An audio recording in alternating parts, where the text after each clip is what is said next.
наркотиковые деньги. По словам задержанных, товары они привезли из Москвы и хотели реализовать в республике. Сейчас они находятся в следственном изоляторе. Подробности у Луизы Андиевой.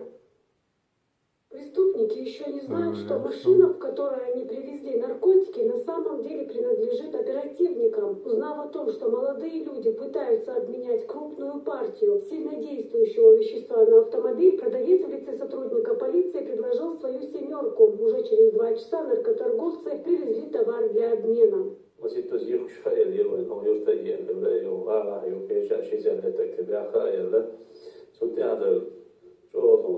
هي صوغة أداء البلدونة شتى شوز يزيد أو يحجنا بيسلك حالته يوسف أحياك حياكن مش تبغى بينهم.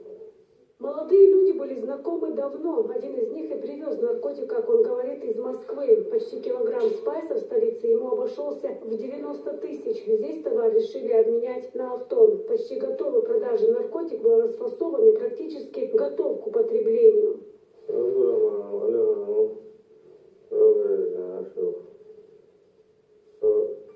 Spice я Москва халяту машин хейта реально и хейта ивака цахум озавоя до чакре до фраты до сосунсайнет гинду сайжиманен аудален аяхава динаса сачодоку.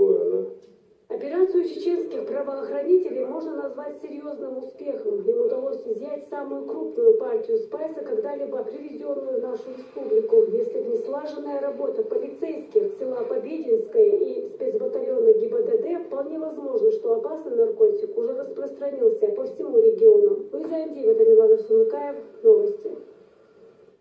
Собираемость долгов за газ с начала этого года снизилась.